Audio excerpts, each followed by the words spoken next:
How you feeling? You got John Riggs here, ranking games published by Nintendo themselves for the NES. And if you're making NES games, you wanted Nintendo to publish your games, they're going to give you the king's treatment when it comes to advertising, when it comes to scoring your games in Nintendo Power. Don't pretend they didn't give their own games preferential treatment in Nintendo Power. And just because it was published by Nintendo, however, doesn't mean it was always a winner. Now, up front, I'm not going to cover the black box titles in this list because I've already done a separate video just on those games. And even though it was published by Nintendo, I'm not ranking Mega Man 6 because I included that in the Capcom video. We got about 40 games all across the board, starting with Anticipation. Developed by Rare, Anticipation, it was actually a pretty fun board game style game for your NES. I mean, look how happy these people are playing this game. I wonder what this guy's up to anymore. Looks like I could be related to him. Though it looks a little like Trivial Pursuit up front, it's totally not. Each color is a different category. It's kind of a connect the dots style game. You answer the question correctly and you move that many pieces based on wherever the die lands on. The strategy is if you need a specific color, you have to wait till that die lands on that number before you can guess. And in the harder levels, you don't know the category and there might not even be any dots to connect. You just have to wait till it kind of draws in for you to guess. It takes you a while to actually get all the way through this game with the several layers and all that. I'm actually a pretty big fan of this game. I'm gonna give this game a B. This is Athletic World for your Power Pad. That's right, there's gonna be a few Power Pad games on this list. And although World Class Track Meet was kind of like, you know, the pack-in as far as the Power Pad goes, this one was pretty decent because it reminded me a lot more like Track and Field with that side-scrolling thing going on, but still using the Power Pad to play this game, and it's fine. And I'm gonna give this game a C.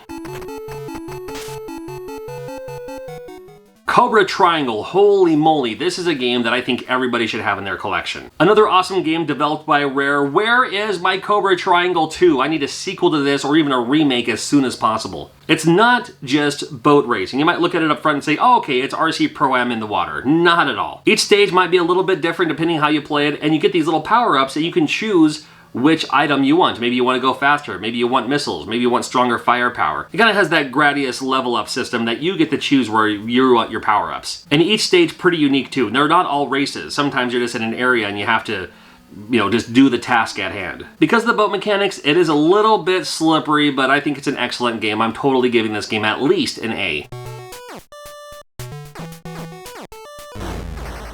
Well, we got Dance Aerobics. Here's a Dance Aerobics. Now, I am capturing this game through a Mister, so I don't actually have a power pad hooked up to it. There is no preview of this outside of this, you know, dancing figurine in front here. But if you ever try to play it, I mean, it's not even fun, even if you wanted to try it to be fun. It's not even ironically fun. You know what I'm talking about? This game's pretty terrible, giving it an F. Although Nintendo made a couple of collections on the NES, including like the Mario Duck Hunt World Class Track Meet, like the Super Spike V-Ball World Cup Soccer or whatever, I do want to at least include this one on the list because it just felt a little different, I suppose. This is Donkey Kong Classics. It's Donkey Kong and Donkey Kong Jr., both on the same collection. I did rank both of these separately on the black box list, but for some reason to me, Donkey Kong Classics sticks out as its own secondary game, which it totally isn't. It's just Donkey Kong and Donkey Kong Jr., and it happens to be on the same thing. But man, think about it. It's like 2 games for the price of 1. Are you kidding me? And they're both, I mean, excellent arcade games, especially like when I first got my NES. This was, I think, the first game I had, one of the first games I had anyway. And it was perfect because I was like, oh my god, here we go. This is great. It's Donkey Kong Classics. I'll give it an A. We have Dr. Mario. I remember this game kind of coming out of nowhere. Didn't really remember seeing it like in magazines or anything like that. Then all of a sudden, I saw it in the arcade, and then like a week later, I saw it on store shelves, and I had to pick it up because what a fun game this is. Super easy, no, it's not an easy game by any means, but easy to figure out. 4 colors in a row. Hopefully those colors include these viruses because you gotta eliminate them to move on to the next stage. It's one of those simple puzzle games, still fun today. You can make it as hard or as difficult or as chill as you want to play it as well. The true testament to me in this game is I suck at it. Right? But I still enjoy playing it, and I'm a huge fan of Dr. Mario. Don't need to say too much beyond this. It's definitely an S. Well, before there was Dragon Quest, there was Dragon Warrior. I'm still old school enough, and maybe you are too, that I still call Dragon Quest Dragon Warrior because that's what I still know it as. And this was kind of the one that started it all. In fact, a lot of people played this game growing up because it was free.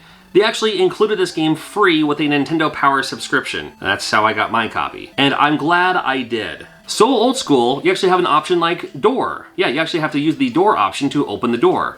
Stairs. Yeah, you actually have to use that option to take the stairs. So old school that when you're in the shops buying your items, your herbs, whatever the case may be, You cannot buy antidotes because you do not get poisoned in this game. Now there is like poison area that will actually take hit points when you walk on it, but like snakes don't poison you or anything like that.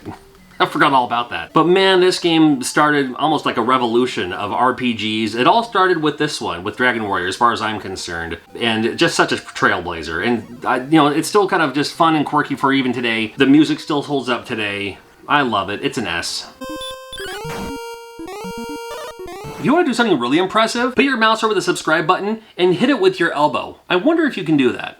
Now this game, Faxanadu, though it's from Falcom, it was published by Hudson Soft and Nintendo. I'm including it on this list because it was said it was published by Nintendo according to NESguide.com. And because I already did the Hudson Soft videos and that's already out there. This game, however, one of my absolute favorite games for the NES, probably even in my top 5. I think the graphics are super unique. I love the music to this game. It's that side-scrolling action, but it has that RPG level up system where you can get stronger, you can actually buy your items, buy your magic. I do like that this game, when you purchase a better sword, better armor, it reflects that in the game's graphics. I can go on and on about this game. I absolutely love it. I'm also giving this game an S. Now, though from Square, Final Fantasy was published, this is the title screen. The title screen doesn't even show you the title of the game. And oh, where Final Fantasy has gone from today. But this is the one that started it all. I remember when it first came out, I remember playing it. Again, not the biggest fan of turn-based RPGs, but I had a lot of fun with this game. Couldn't wait to play more of it. I liked the fact that it wasn't just you versus them like it was with Dragon Warrior. You know, you build your crew however you want to play this game. Maybe you want more, you know, attack power. Maybe you want more magic. Kind of made it fun. Kind of made it a little bit interesting where you could go back through it and maybe try to play it as 4 red mages or whatever the case may be. So many RPGs today still use ideas taken from this game, and I love that about this game. I like a lot of things about this game as well. I'm also going to give this game an S. Ice hockey was an absolute classic. Whether you even liked hockey in the first place, whether you liked sports in the first place, man, if you had an NES back in the day, everybody played this game. It was so cool. It was cool because it was just easy to pick up and play. You had your 2 buttons, one was pass, one was shoot. Perfect. You have the different sizes of characters too. You know, the bigger guys a little bit slower, but can just, you know, pound through. The lighter guys a lot more swift, but maybe not so good on the defense and all that. Sometimes it's just fun to just get into a fight in this game because you could. I tried not to, of course, but don't need to say too much beyond this. It's a great game. I'll give this game an A. Kid Icarus, is not as great of a game as you remember it being. Now, if you were a Nintendo fanboy like I was, of course you loved Kid Icarus because you were supposed to. But have you played it recently? It's a little rough. Now, you still get those nostalgic vibes when you play this game. Hey, pretty cool, it scrolls vertically instead of horizontally. Well, at least the first stage. The next stage, or the next world rather, goes back to the, you know, horizontal scrolling and all that. So give it props to do something kind of unique. You can go inside rooms, you can, you know, find new items and stuff like that. You know, get your hearts. The hearts are your currency system. Things are so expensive in this game. And you work your way up to these palaces where you can unlock some helpers to help you defeat the bosses and move on from there. You get your power-ups as well, so you can fly further, you can shoot farther, things like that. I do like this game. Don't think I don't like this game. I really do like this game. It's just not as good as I think a lot of people remember it. I am giving this game a B. Kirby's Adventure. This, to me, as far as I'm concerned, it was the pinnacle of Kirby up to this point. Now, there have been a couple of Kirby games that were for the Game Boy first, but this was the first Kirby game. Was it the third one? This was the first Kirby game where you can actually absorb the enemy's powers and use that new power, depending on the enemy that you swallow. This started with this one. The other 2 Kirby games didn't have that ability. So like, you know, all current Kirby games pretty much started with this one as far as I'm concerned. Bright, colorful graphics, great sound, you know, just fun, cutesy. The level design, however, kind of boring. You just move from one side of the screen to the other side of the screen. You'll find a door eventually. Sometimes you like go up a tree and find a hidden door somewhere in there as well. But the Kirby games are iconic, and this one is still fun today. This game's a total S.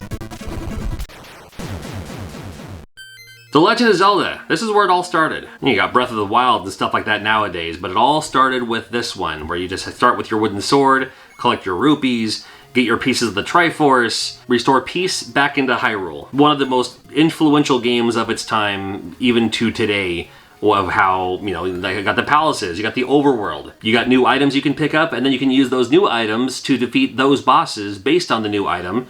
Give you some extra strategy there. And just the exploration, just the fun. I'm not kidding when I say when this game first came out, it took me 2 literal years to beat it because, yeah, we had a couple of tips from Nintendo Power, but I actually like go old school. I actually had to make friends in elementary school and middle school just to share tips and just to share, oh, I found the ring over here, or oh, bomb this, or burn this bush. I have friends that I still talk to today, some 30 years later, because of this game that came out back in the day. It's an S. It has to be an S.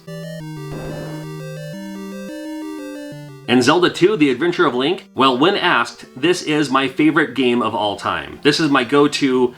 When I first played this game, and this was during a time when Nintendo took risks. When this came out, like, oh, here's Zelda 2. And everyone just kind of said, oh yeah, okay. Yeah, that's Zelda 2, all right. Imagine if Zelda was always the Legend of Zelda style, like it is, like you know it, like the first one, like Link to the Past and all that, and then this game came out, it'd be laughed at. It'd be like, that's not Zelda 2. Well, at the time, yeah, it was. And I liked the horizontal, you know, action platform style with those RPG elements. It's my favorite type of genre, especially for the NES. I could go on and on about this game, but it's an S. It's an S. Oh yeah. And then the game that nobody asked for, Mario is Missing. What? Well, hey, you know what? If anything, it gives you a chance to play as Luigi as the primary character. Although this game, made for kids, you don't really die in this game, you just explore. You find out that Mario is missing, so you go to these different cities, but you have to find out what city you're in by collecting clues, by talking to people, by answering these trivia questions and stuff like that. When you find out where you are, you can send Yoshi to come get you, and what you need to do, return the missing pieces, the missing items that were stolen by these Koopa Troopas, apparently. And once you do that enough times, then you'll end up finding out, you know, where Mario is, and you can rescue Mario and go from there. It's not terrible. And they also did make this for the Super Nintendo, but the NES version, it's all right. It's just made for kids. So, I mean, you might have fun going through it just as a take your mind off of literally everything, I guess. I don't know. But I've played through it at least once or twice, and I'll give this game a C. No, it's not really, it's just, it is what it's supposed to be. It's totally for kids. It kind of helps you learn like an almanac. Like, you know, here's how to use an almanac. Oh, well, like, tell me more about this place. Tell me more about that place. Oh, I know where that is. It's in this place. Okay, there you go. And then on to Mario's Time Machine, from the same makers of Mario is Missing, again for kids. You do play as Mario in this one at least. Interesting enough, you start off in these Mario Brothers stages, and you get a random item, and then you have to go down the pipe and then choose which time you want to go to, like which year you want to go to with that item. What gets me is that this game is for kids, and it gives you zero clue of what item you pick up and where you're supposed to go. So you just have to guess. And hopefully you guess correctly. And chances are you won't guess correctly because you don't know where you're supposed to go. You might not even know a lot of the times what year means what. You just have to keep experimenting and keep exploring. And if it was like made for grown-ups or something like that, maybe. Or if there's like a little like tip book or something like that, maybe. But when you try to play this game now, especially for kids, they're not going to know what to do. I'm actually giving this game an F because it's supposed to be for kids and it does not help. But shout out to 8-bit William Shakespeare over here anyway. Oh, Metroid. I was a big fan of Metroid back in the day. I remember seeing Metroid at a friend's house for the first time and thinking to myself, I can't play this game. It's too big. This game's too much for me. I'll get lost. I have no idea what I'm doing. But once you start playing it, you start really enjoying yourself in the exploration of this side-scrolling action platformer thingy. Again, Metroidvania. It's where it comes from. You know, you have the whole world to explore. But you might not be able to get to a certain spot until you get the jump boots, until you're able to roll up into a ball, which you get almost immediately, until you're able to use bombs to kind of jump you up and go across so many hidden areas in this game. It's insane. The exploration is great, the music is great. The music's kind of more mood setting. Some of the songs are actually kind of cool, but a lot of the songs are just kind of like to set the mood or set the tone of the game. I kind of like that about this game. And the first time you see a Metroid, I'm not going to show it in this gameplay footage, but the first time you see a Metroid in this game charging towards you, you get kind of scared. It's like, oh my goodness, here it comes. You know. Big fan of Metroid. The controls are still a little iffy to me. And it's still not like, I wish it was a little bit more fine-tuned. I love this game. I'm only giving it an A, though. I'm going to say only an A, because it probably should be an S. But I'm going to give this game an A. I think it's excellent. Just wish the controls were a little bit more tight.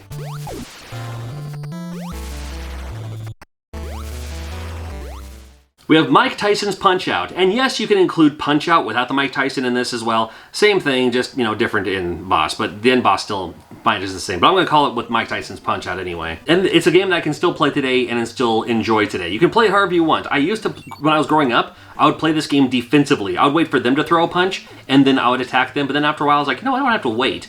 I can just start attacking them when I can and, you know, look for those openings and all that. That's where you get those stars, and your stars is your super knockout punch. I love that about this game. Such a great cast of characters in this game, too. You know, not just Glass Joe, but guys like, you know, King Hippo and Bald Bull, Mr. Sandman, so many more. So such a fun lineup. You always want to, like, defeat the guy just so you see you're going to fight next, and then kind of learn their strategy along the way, too. Different boxers have different strategies. You know, sometimes you can't punch him in the stomach, or sometimes you have to punch him in the face and then punch him in the stomach, whatever the case is. And still to this day, I've never knocked out Mike Tyson. I have won by decision once, but I've never knocked out Mike Tyson. I gotta work on that. This game's an S, 100%. We have NES Open Tournament Golf. I'm going to call it NES Open Tournament Golf. It could be NES Open Tournament Golf, but I don't see any dots after those NESs. It's an interesting looking Mario here at the beginning. Still, it's golf, and the golf games are always generally fun on the NES. I'm generally bad at them. It seems like I suck at every game, right? I promise you I'm pretty good at some games. This game, it's a great golf game. It's one of the best golf games we have on the NES. So if you're looking for a golf game, you might even want to start with this one. I think it's excellent. I'll give this game a B. Pinbot, believe it or not, published by Nintendo. Well, it was developed by Rare, and Rare and Nintendo had that dealio going on. Not every game from Rare was published by Nintendo, but a lot of them were. Pinbot, one of the absolute biggest pinball games of the time. Of all the pinball games, I think I probably saw Pinbot in more arcades than any other pinball game, especially around this era. In the NES version, it's not the best, but it's not great. It's the fact that the level keeps splitting. I understand why they do, because you wanted to see more of the gameplay table, but it always leaves that option open, like where you can always see your flippers. And to me, that just kind of throws me off sometimes, because I can't always align it properly. Now, of course, I understand why they do this, because they don't have enough room to show the entire table without shrinking everything down. Okay, I get that. But, I mean, even if it went to the next stage, like the screen flipped, and then it's like, oh, here's the top part of the thing, and then when it drops down, you can see the bottom part. I don't know. I don't know how I could have done better. I think that would have been better, but I don't know. I'll give this game a D. How about that? Well, we had NES Open Tournament Golf, now we have NES Play Action Football. And this game, from my opinion, for what it's worth, whatever that may be worth, probably the worst football game on the NES, in my own opinion. I'd rather play 10-Yard Fight than this game. I'd rather play John Elway's quarterback than this game. It's just not great. I mean, thank you for being floor player. Thank you for having that isometric angle. It's just not great. It's just not fun. I'm not having fun when I play this game. Even with floor players, it's not great. I'm going to give this game an F. We got RC Pro-Am. Now this game is a lot of fun. I love the fact that you play these cute little remote control cars, and this is the game that taught me drifting around corners. You pick up your items along the way too that'll soup up your vehicle. You can even pick up things like missiles to actually launch at the other opponents to make them crash. I love that about this game. I like a lot of things about this game. It's RC Pro-Am. It's an absolute classic. I'll give this game an A. We got Rad Racer. Rad Racer was kind of a cool game. It was one of those racing games, driving games. It reminded me a lot of kind of like, you know, on the Sega that you have Outrun, on this one you have Rad Racer. Because it's more about just driving. It's not really, you're not racing against anyone. You're just driving to the next destination. When you crash in this game, the crashes are ridiculous. But other than that, you're just racing along. This game did have that 3D option to it too, you know, that was kind of the gimmicks. But it's also just an okay racing game. And I say okay as a compliment. It's pretty good. How about that? I'll give this game a B. Short Order Explode, it was 2 games on one for the Power Pad. Now I can't capture footage on this because I'm playing it off my Mister, but I do remember playing this game, and I remember liking Short Order more than Explode. Short Order was you had to jump on the Power Pad pieces to create your cheeseburger or whatever. But again, it was just more of a hey, here's a Power Pad game, we're just gonna give you another Power Pad game, whether you played it or not. A couple of games on one. It's right down the middle, man. I'll give this game a C.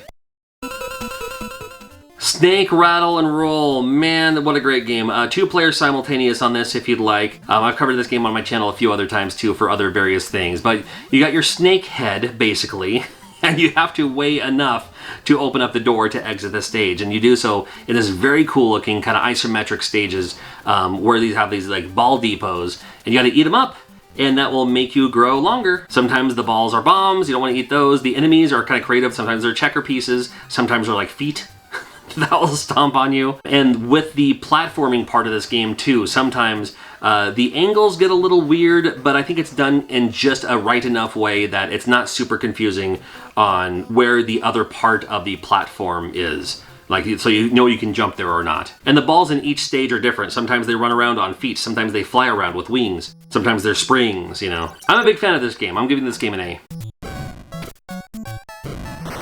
Star Tropics, oh my goodness. If any game deserves a modern day sequel or remake or something, this would be it.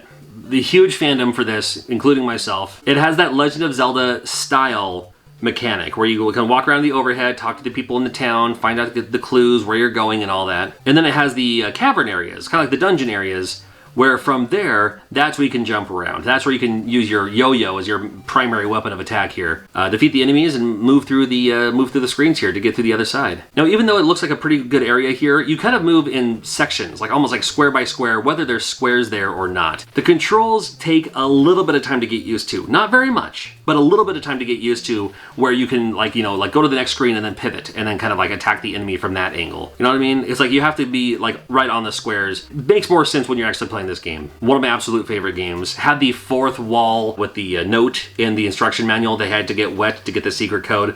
Blew my mind, of course. Can't talk highly enough about this game. It's an absolute S for sure. And Zoda's Revenge, very, very, very good. This is Star Tropics 2. They did make a sequel to Star Tropics. This one performs very well. This was like a late release NES game too. Graphics are a little bit better, I think. This one, instead of being on like from island to island, you go through time era to time era, which is interesting enough to say the least. So I mean, but it's the same idea too, where you're walking around the overhead and you have your dungeon area. The dungeon area, it's a lot easier to control in this one. You can actually move diagonally if you'd like. It's missing something though. The charm from the first one isn't quite here, but it's still a very, very, very good game. Not as nostalgic, an excellent game all the same. I'm giving this game an A.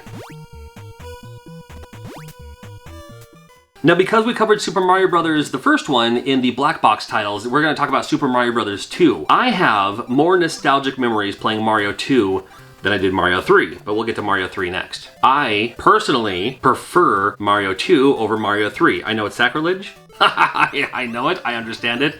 But I love everything about Super Mario Bros. 2. I really do. Mario 2 also gave a lot of the characters that we know today their personality traits that we know now. Like Luigi is a little bit more taller, a little bit more lanky. You have Toad, who, is, a scrawny little tough guy and stuff like that too. The same holds true today. It all started with Mario 2. And I can go on and on about this game, but I'll just get right to the point. It's an S.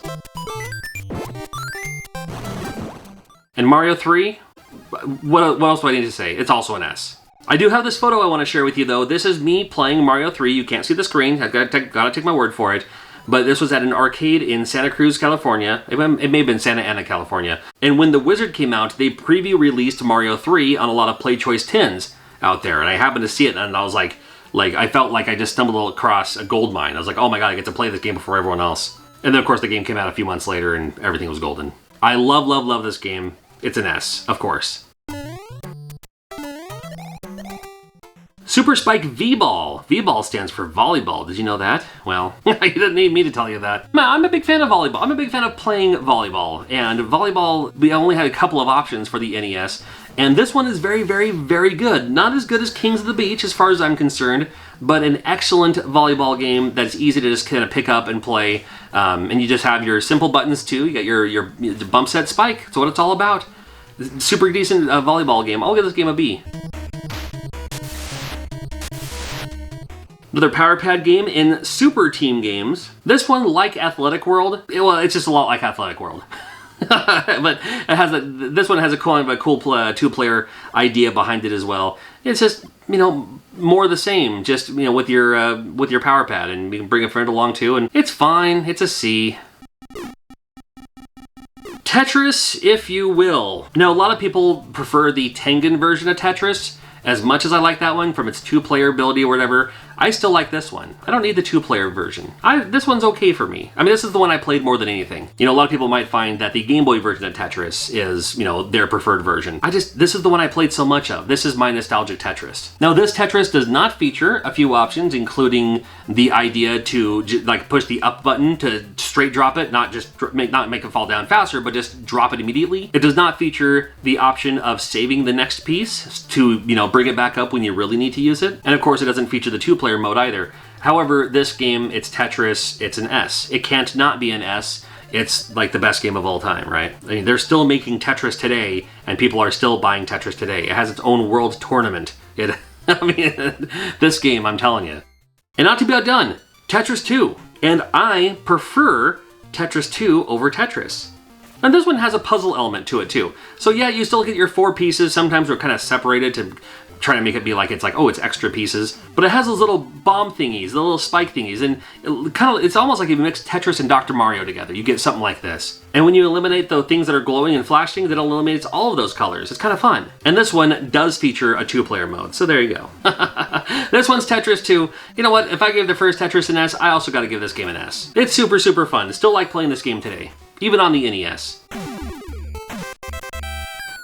To the Earth is probably the worst Zapper game on the NES, and it might be one of the worst games on the NES. And if you want to see gameplay footage of it, I did feature it in my Zapper video. You can check that out. In the meantime, this game's an F. Next, we have Trick Shooting. Now, Barker Bill's Trick Shooting is a very good Zapper game.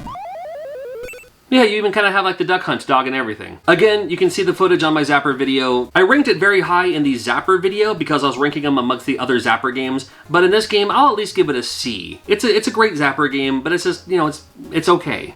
Wario's Woods is labeled as the last Nintendo game released for the NES. They also did feature this on the Super Nintendo. And what a great way to go out with a fun puzzle game featuring Toad and Wario and even Birdo there up in the corner. 3 in a row makes him eliminate. You can use the bombs to make him eliminate too. And Toad, with his strength, can either move these pieces either one at a time or a whole column at a time, can even kick him out of the way if needed, and just to get these pieces bombed and move on to the next stage. It sounds simple enough, but it does get pretty hectic after a little while. I think this game's pretty fun. I'll give it a B. World-class track meet for the Power Pad. This is the one, man, that started it all with the Power Pad. Yeah, stadium events turned into world-class track meet. True story. There was a few times in my college days where we actually used to play the game called Drunk Power Pad is the literal name of it. We would literally drink vodka and play Power Pad. And I'm surprised nobody ever got sick. I'm surprised nobody ever got hurt. But boy, do we have fun with that. Nostalgic memories aside, you're just running in place, or you're on your hands and knees slapping the things in place. Whatever the case may be, I'm not going to judge. It's a C. It's right. It's nothing. It's, yeah, it exists. Nintendo World Cup. Nintendo World Cup, you may see this at conventions. You may be like, I don't need another soccer game in my collection. I'm here to tell you, it doesn't really look like it on the front cover. Doesn't even look like it maybe like when you're looking up magazines or whatever. This game, made by Technos, it's the same style like River City Ransom of those characters playing soccer. Now, you play as your primary character, and that's it. You don't get to choose like whoever's closest to the ball. However, you do call out what the person closest to the ball can do. So maybe they're right behind him. You can tell him to slide. He'll slide. You can tell him to pass you the ball. He'll pass you the ball. What a great idea for a sports game. Because sometimes, like with ice hockey, I loved ice hockey, but you're constantly, you know, flip-flopping from character to character to get to whoever's closest to the puck. This one, no, you just play as yourself. You just play as the one person. You tell the other person what to do or pass you the ball, and you can go from there. Great, great game. I'll give this game a B. Yoshi gets his own game for the NES. I mean, it's not super great though. I saw where they were going with this, and I get it. 2 in a row, two stacked up on top of each other, that'll eliminate the pieces. But what you want to do is get the Yoshi eggshells, the bottom of the shell, get a bunch of enemies in the middle, put the top of the shell on it, it'll eliminate all of them, and give you the super bonus points and all that. And you're too busy trying to shuffle the pieces around to get the biggest thing you can, and then sometimes you just falter by doing that. I want to love this game, and it keeps not loving me back. It should deserve a C. I'm going to give it a D, though. I'm a big fan of Yoshi's Cookie. I like it on the Super Nintendo as well. I think I've played more of it on the NES, though. And the idea is rows of cookies keep coming across from the top and then on the side. And as they do that, you need to line up cookies by the column, either, you know, completely up and down, either by columns or rows. You get them all to match up, and then that row gets eliminated. But the more you're working, the more you're going at it, the more cookies keep showing up. So you have to just, you know, keep shuffling them, keep sliding them around, keep doing what you need to do to get these rows and columns eliminated, and, you know, shorten your thing here as soon as you can, because they start coming out here pretty quickly. This is one of my favorite, just kind of pick up and play, just like, you know, play a couple of levels and put it back down, maybe, you know, just go straight to level 5, go straight to level 10, or even to start from the beginning and just, you know, have a leisurely kind of, you know, fun playthrough with this game. Big fan of Yoshi's Cookie. I'll give this game an A. Am I way off the mark? Let me know in the comments. And I ranked the black box games back in the day, as well as the Zapper games. You can check out the Capcom video as well. Thank you so much for watching. You are awesome.